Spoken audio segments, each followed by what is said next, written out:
I have seen the impact of working harder. I have seen the impact of working smarter. That is the secret formula.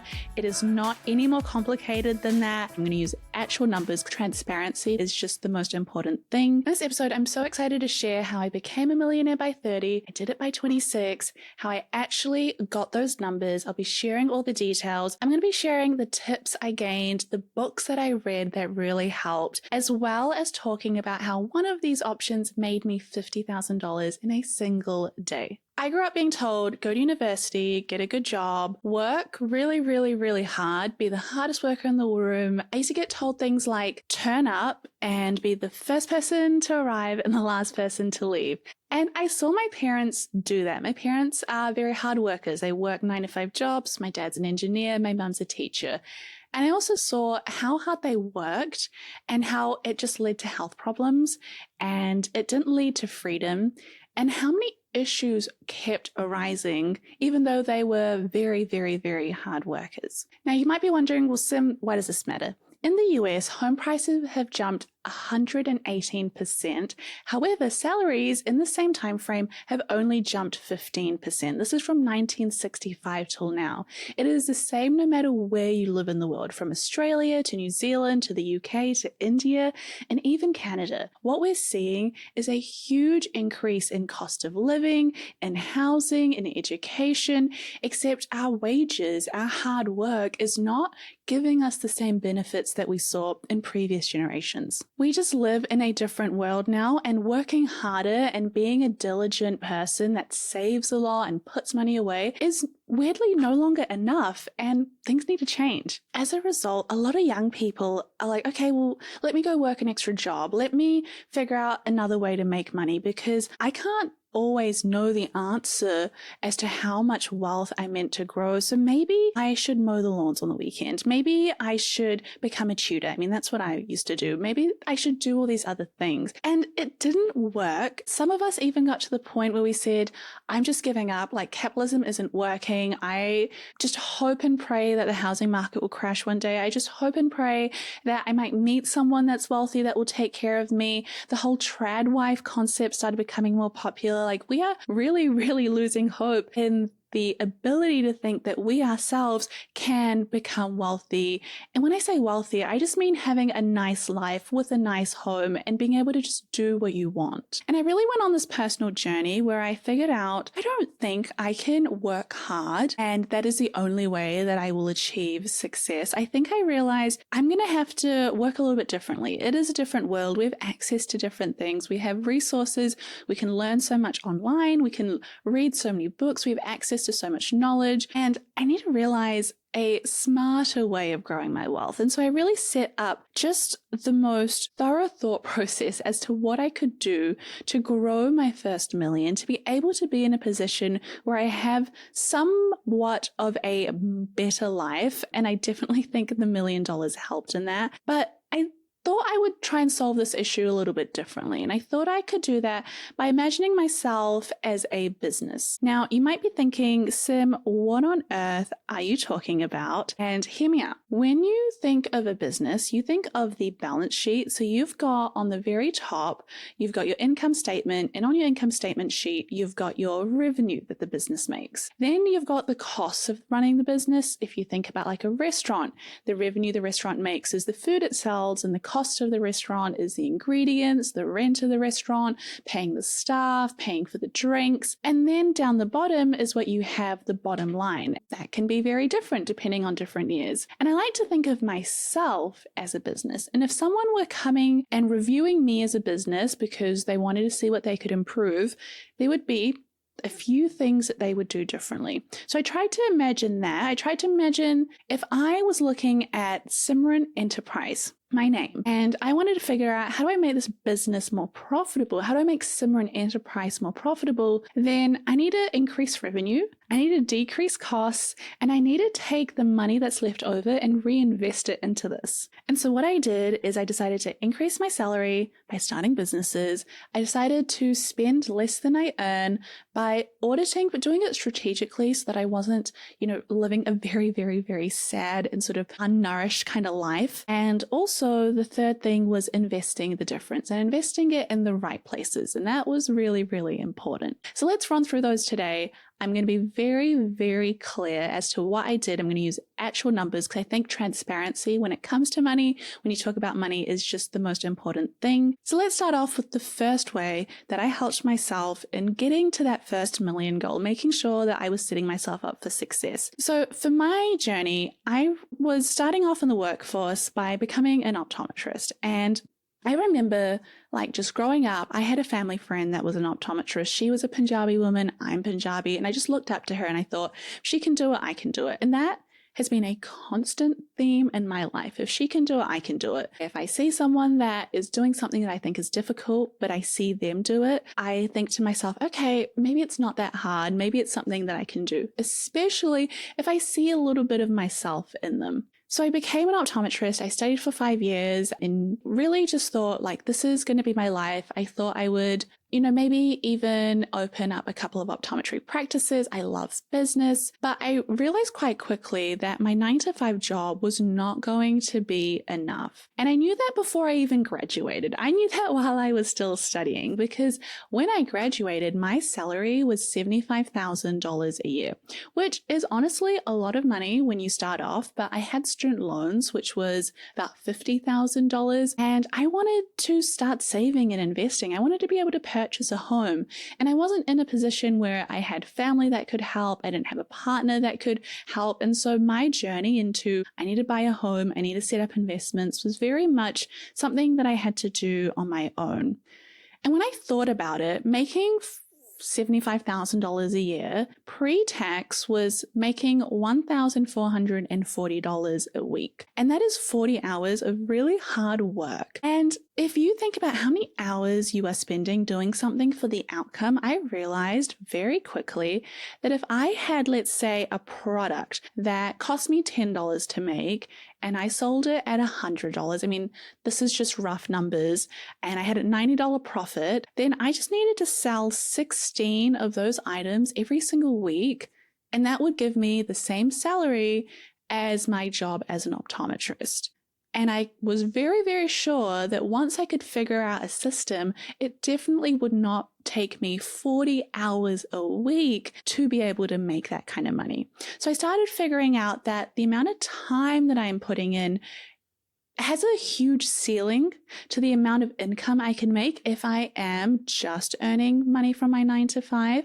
But if I add in business income, that was going to get me to my goal a lot faster. Now, in my journey, I decided to start a business. This was in university, called The Indian Feminist. And The Indian Feminist was this online Instagram account. I was so nervous and shy about it.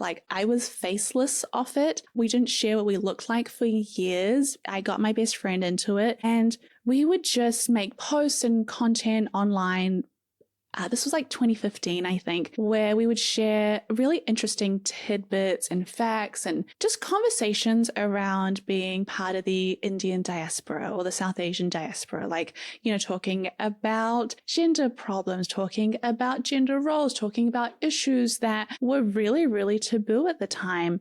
And I remember one of our posts reaching 1 million people. And I remember thinking, I live on a little island. How on earth am I reaching people from all around the world?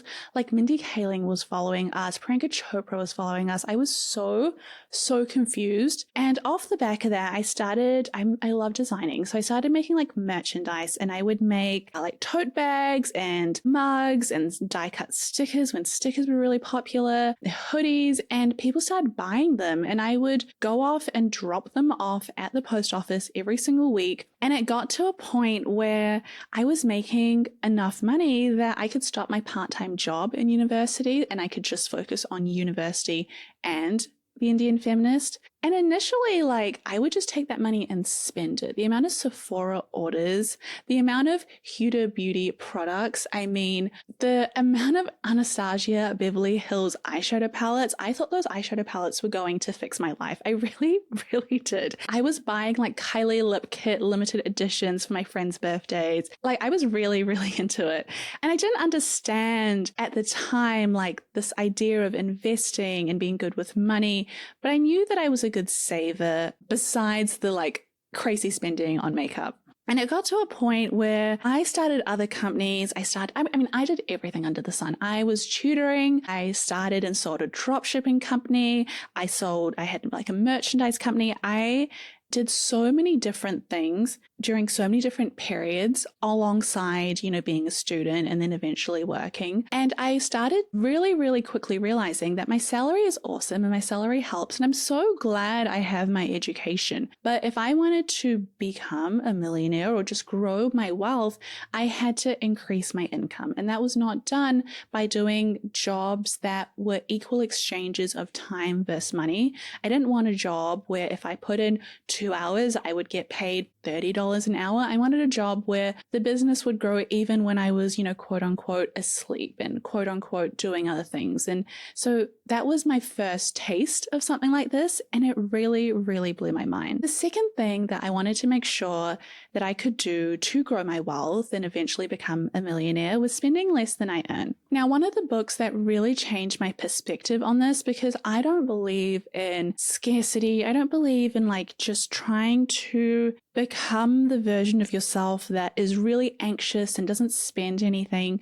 Because I think for myself and for a lot of children of immigrants, that is a very easy place for us to exist.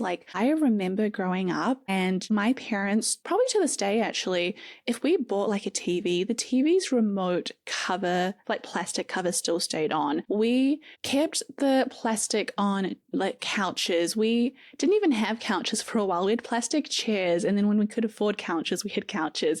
But we really had this idea of just less is more. Scarcity is the best way to think. What if we lose it all? Let's just, keep things small and tight, and we only pay with cash and we don't take credit. And a lot of those are good habits to have. I would never see my parents taking a car up on finance. If we couldn't afford a nice car, we would not have a nice car.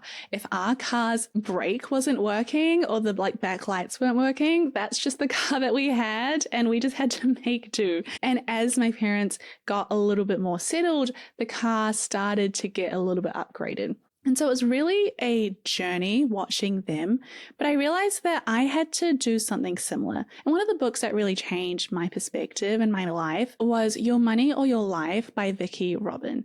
And Vicki Robin explained it in a way that just made so much sense to me. I still remember reading it and just thinking, wow, I never thought about it this way. But she spoke about money as energy and that money flowed. And I was like, okay, this is a bit woo-woo. I don't know if this is the kind of book for me, but she said that if you think about it, if you think about how much money you spend on things that are related to work, like going to work, you are going to be spending on work clothes, eating out at lunch, you're going to be spending it on nice work equipment. If you factor how much you do not spend if you were to stop working, the money actually adds up. If you then take note of what it costs for you to exist, getting a good idea of the number that it costs to be you is so important because it gives you an idea of your freedom number. And so for me, I looked at everything that I spent, and when I was younger, obviously those costs were lower, and the older I get, it's weird, the costs keep going up. I am definitely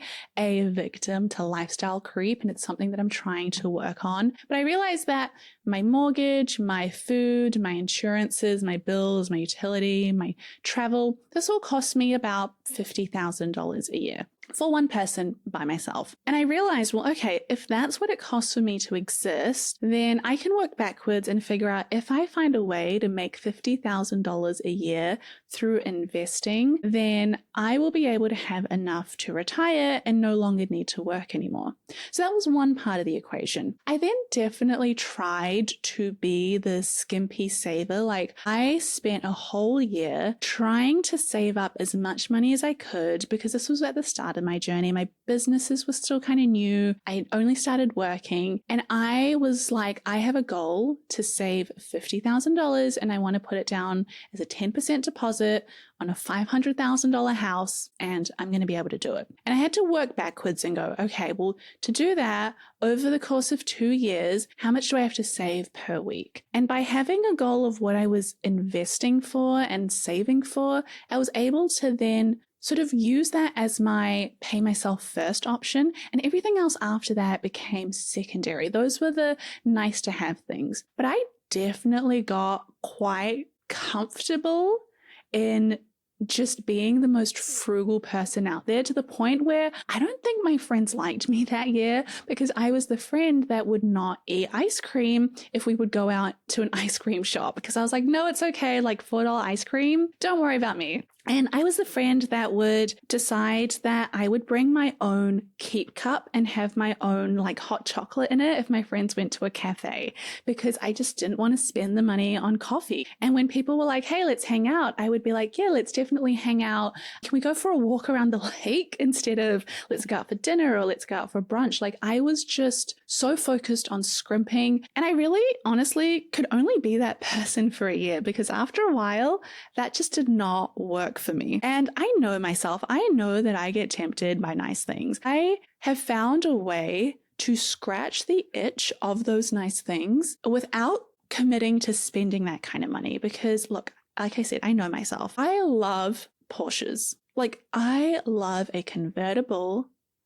I love the look of them. I am obsessed with them. I've seen this pink one. It is on my mind most of the time. But those are very expensive cars, one, and they're very, very expensive to maintain, two, and the insurance is high, number three, and I would just be so worried to drive something so precious. So four reasons why I should not buy an expensive car.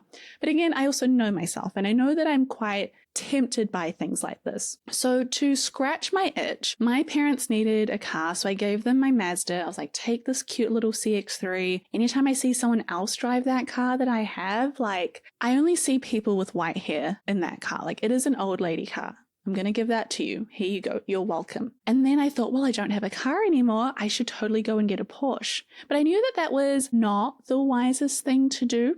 And so I figured out, instead, I might just borrow a Porsche. And I found this company that would lease cars. Well, it was more like a car sharing platform where you paid a subscription and then you could choose a car for like a couple of days. And I was like, that is not what I'm looking for. So I reached out to them, because little random tip, everything is negotiable. And if you do not ask, you do not get. So I went over to these guys and they were probably so confused. And I was like, hey, you don't know me, but I see that you have a Porsche. I see it's a Boxster, it's a convertible. Can I just borrow this car for 3 months? How much would that cost? And they were like, we don't operate that way. Like, you can make a subscription with us and then like borrow the car as needed. And I was like, no, I just need a car for 3 months. Like, is that an option? And they were like, yes, it's this amount. And so I paid it. And I took the car for 3 months and I drove it around town and I took my friends in it and I just had the best time. And then by the end of the 3 months, I was like, I don't feel any happier with this kind of car.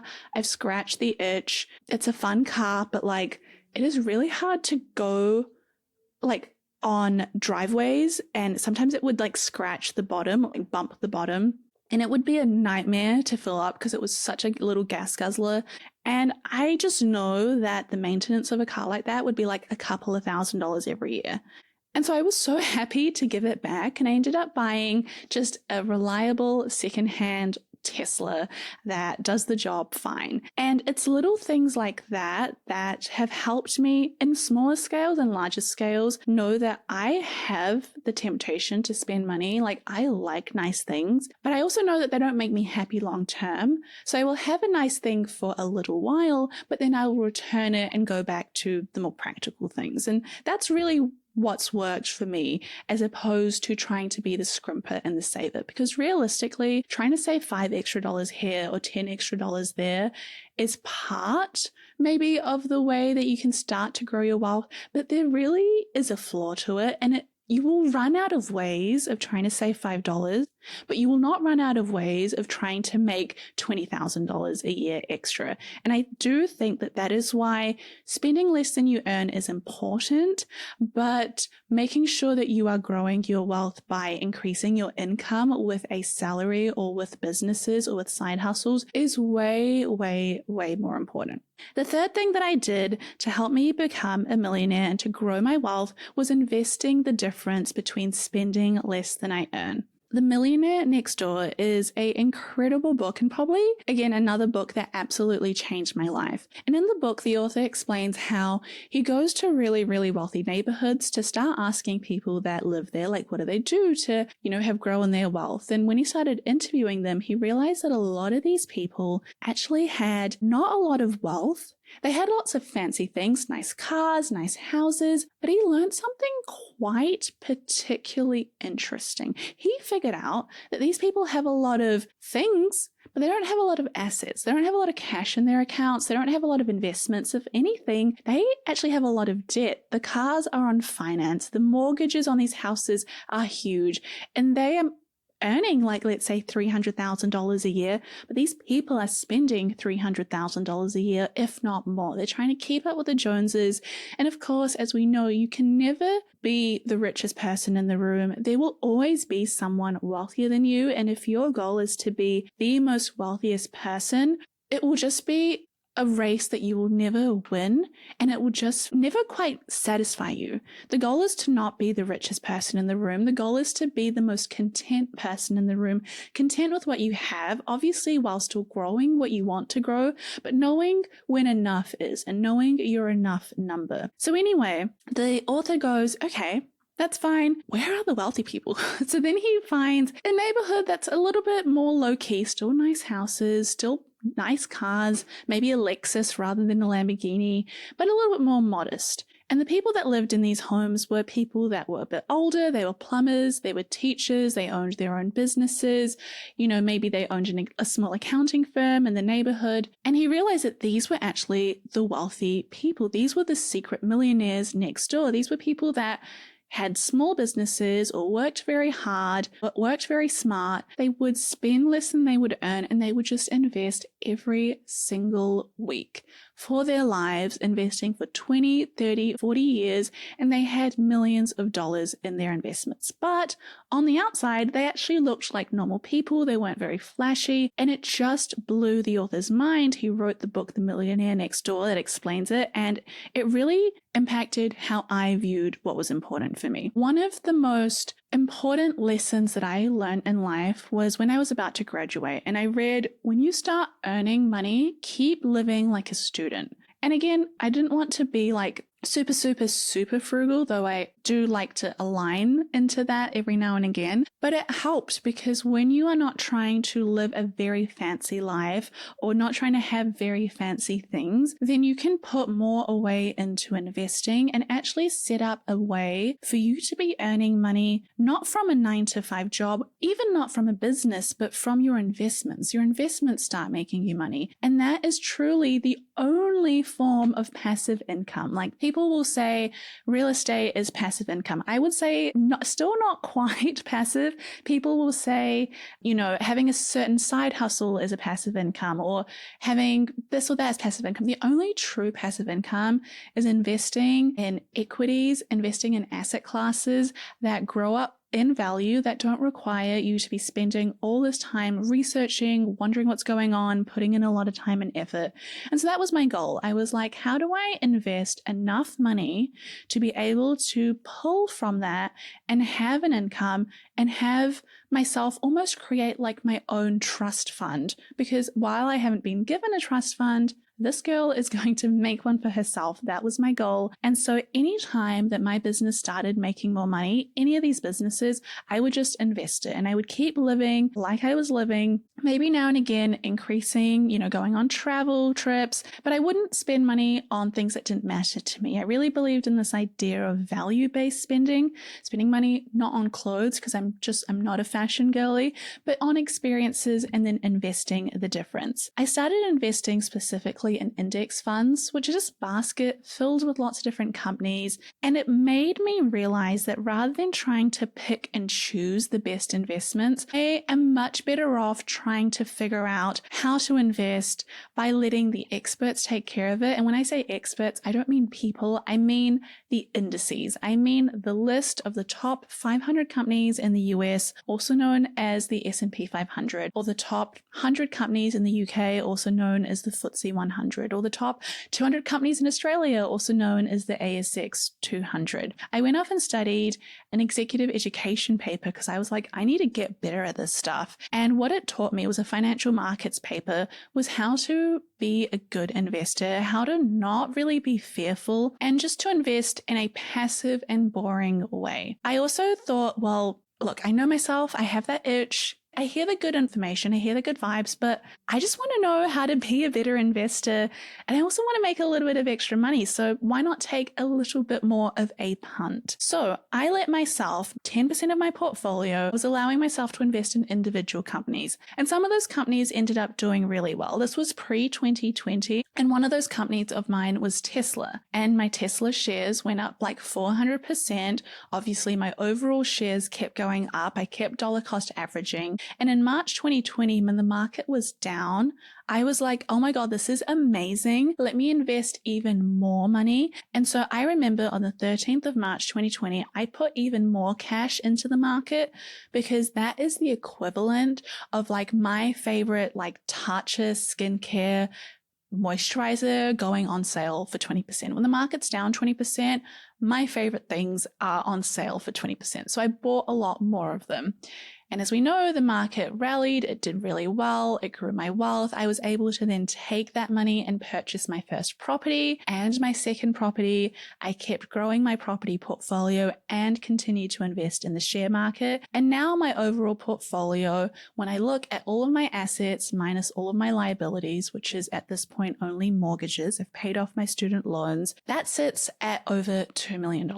That is very crazy to me, but I want to make it very clear that a lot of the money that I have grown has not just been from investing. That would be insane to just from the returns of investing make over $1 million, not in the age bracket that I'm in, without taking extremely insane risks that I was just not willing to do. My money has come from businesses that I have made, taking the profits from those businesses, which are much, much higher than a 9-to-5 job salary, because I'm the boss of those businesses. I can choose how much money I want to pull out. I can pull them out. I pay my tax on them, and then I invest the rest. And that has allowed me to grow my net worth to over $2 million. I hit the $2 million mark last year, and I'm continuing to grow that by continuing to invest. And soon I will get to a stage where I have enough invested that I can pull out money and actually just live off that forever and no longer have to work at all. But I also like working. And I also think that it's just such a privilege to be in this position. And I am so, so thankful that I live in this time that anything I wanted to learn, anything I want to learn in the future is available and accessible. And YouTube videos are so awesome and they help explain things, and podcasts are so fantastic too. But it's not to say that I haven't had privilege and luck involved in this process. To be someone that wants to take a risk like I have, to start businesses, to invest money, to, move cities and figure out different ways of doing things. I was very lucky. Even if my parents weren't very wealthy, they still had a stable place for me to always come home if I needed to. And even though I lived away from them, I lived in a very, very cheap city for a long time. I lived in a place where the rent wasn't that much. It was a very dodgy place, but I shared a house with 3 other young women and made it work. And the sacrifices that I've made sure exist, but they're not always the same sacrifices that other people have to make. So if you've made it this far into the episode, please know that there is absolutely privilege involved in this process, but I hope that my journey has been interesting, hopefully somewhat inspiring for you to realize that the process to growing your wealth is truly just spending less than you earn and investing the rest. That is the secret formula. It is not any more complicated than that. And I just like simple, easy things, simple, easy ways to learn. That is my jam. If you've enjoyed this episode, please let me know. The best thing that you can do is share this with a friend, tell someone that you love. My goal is to make sure that we have more people that get access to the knowledge that can help them grow their wealth, because more wealth is more freedom. And that is the kind of world I want to live in. So with that, I will see you next week.